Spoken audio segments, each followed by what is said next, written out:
If you are having financial difficulties and want to learn how to get out of debt, this video by Rich Dad Poor Dad author Robert Kiyosaki will show you the steps to take in order to start developing real wealth instead of debt. Stay tuned to discover the tactics that he and his spouse Kim employed to improve their financial circumstances. This is the guidance you ought to take charge of your finances and your destiny.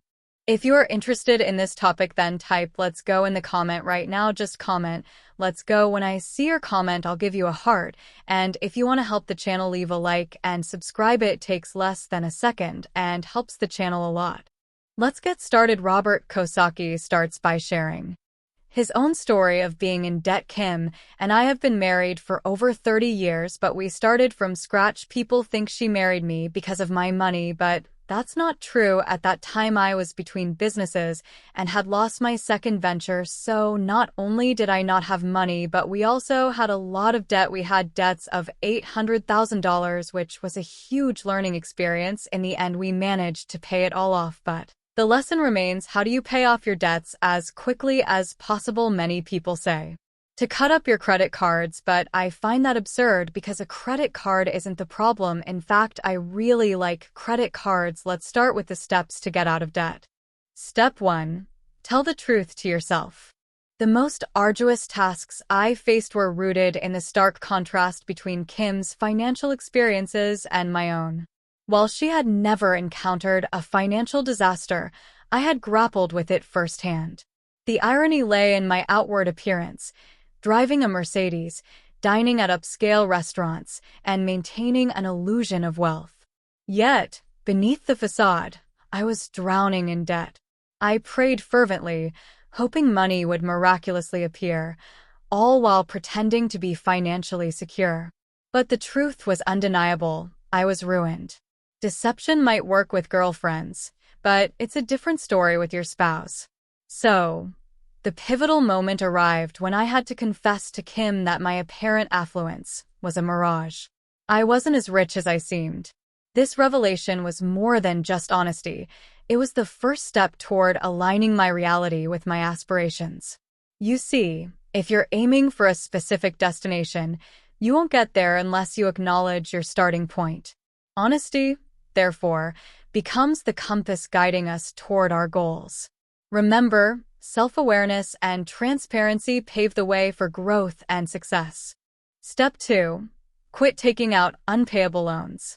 When Kim and I came from Hawaii to California, we were homeless and lived in an apartment basement at times, and we had to barely make ends meet since we did not have any money.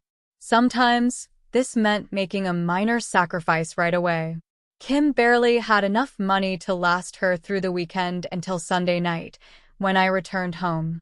If you concur that avoiding unpaid debt is essential for growth, please leave a remark saying, "Stop the loan, start the growth." Step 3. Make a list of all your debt. Among all the financial burdens I carried, the pivotal word was all. When I uttered it, Kim's gaze shifted, a mix of curiosity and concern. You see, I harbored a multitude of debts, so many that I hesitated to acknowledge their weight. Bills piled up, and I danced around them, paying here and there, avoiding the truth. But Kim, with her unwavering intuition, finally confronted me. Why did I resist admitting the gravity of my situation? It was a fair question, one that forced me to confront my own denial. So, I took a deep breath and faced the music. I dialed the remnants of my last business venture, the one that had crumbled under financial strain. With trembling fingers, I composed letters to every investor I owed money to, as well as family and friends who had extended their trust. Guilt gnawed at me. I should have repaid them sooner. And then there were the credit card companies, their relentless pursuit of payment. Their letters arrived, each more threatening than the last. I laid them out, evidence of my financial unraveling, and bared my soul to Kim. The truth, raw and unvarnished, stared back at me.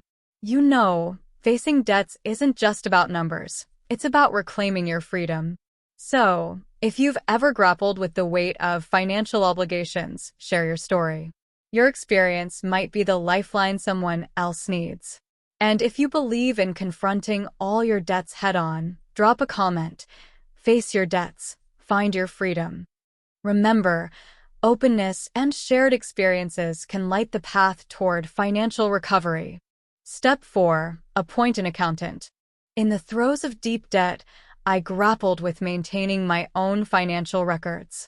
Stress, shame, and the weight of owing substantial sums clouded my judgment. I avoided confronting the truth, and my attention to details waned. It was during this tumultuous period that Kim and I sought counsel from my wealthy mentor, my rich dad. His advice was unequivocal: hire an accountant. Initially, I balked at the idea, fearing the expense. But my rich dad emphasized a crucial distinction. Rich individuals consistently rely on accountants, while those struggling financially often neglect accurate record-keeping. It was a pivotal moment, a shift from reactive chaos to proactive financial management. Remember, seeking professional guidance can be transformative on the path to financial stability. Step 5. Demonstrate your debt visually. To effectively manage your debts, create a vivid visual representation. Begin by listing each creditor, noting the total amount owed and the minimum monthly payment required. Use a spreadsheet or a dedicated notebook for clarity. Visualize each debt prominently, displaying the creditor's name, the total owed amount, and the specified minimum payment. Calculate the projected payoff time for each debt by dividing the total owed by the minimum payment. Regularly review this list to stay informed about your progress and maintain motivation. Keep detailed records of your payments and be ready to adjust your plan if necessary due to changes in your financial situation. Consistency and commitment to your repayment plan will steadily eliminate your debts and pave the way toward achieving financial stability. Remember to check your records periodically to ensure clarity and accuracy. By focusing on assets rather than liabilities, you can transform your financial trajectory. Many people remain busy working for money, paying bills, and acquiring what they mistakenly perceive as assets. However, the true gift lies in understanding this distinction. Kim and I started with nothing, but over a decade, we achieved financial freedom. It's about aligning your mindset and actions with wealth-building principles. In 1973, I embarked on my first real estate investment course, even though I initially lost money. The key was persistence. I never abandoned assets. Some individuals struggle to earn even $1,000 because they lack mental, emotional, spiritual, and physical preparedness. Kim and I now earn several $1,000,000, but it began with overcoming our $11,000 hurdle. When faced with problems, we chose to be bigger than the challenges. Remember, personal development is the foundation for financial growth. Feel free to share your experiences or ask for further guidance. Step 6. Determine the order to pay off each debt. People frequently ask, should I pay off the highest interest debt first? To experience quick wins and maintain motivation, list all of your debts and assign each one a circular number from smallest to largest based on the total amount owed. Then, start paying off the debt marked with the lowest circular number first, regardless of interest rates. I don't want to keep paying those with the higher interest rates, but you don't necessarily have to do that in this formula. What you want is to see a quick result that shows this formula works. So, we start with the short, what is debt you can pay off quickly when you see that result and confirm the formula is working. It encourages you to keep going. That's why we start with the lowest number. As Kim says, it's not about paying interest, it's about how quickly you can liquidate. When you look at the average person, they have a job and they make money, they pay the house, and the money goes to the bank through a mortgage. That's not an asset because money is flowing out, so it's a liability. The definition of a liability is that it takes money out of your pocket while an Asset puts money in your pocket, so if I have a property for rent, it puts money in my pocket. If I live in the house, it's a liability, because even if I don't have debts, I still have taxes, depreciation, repairs, maintenance, insurance, and all that. But if I rent out a property and do a good job buying and structuring it, it sends me money every month. I started with this when I was 25, had a small condo property, and it put $25 in my pocket. It was a start and a good debt. The debt was paid and cleared, and at the same time it put $25 in my pocket, so I was making money from my little house every month. Today my wife and I have 6,500 houses that put money in our pocket every month. The people living in those houses are happy because they have a place to live, but all this comes from debt. We have 100% financing. Everything is debt, so this is good debt. And what makes a debt good are two very important words: cash flow. We became financially free rather than going back into debt or simply spending debt money on anything. But like in Rich Dad, Poor Dad, we play the cash flow game. What we do is invest that money, in this case with all that money. Instead of spending it, we keep buying more real estate and stocks.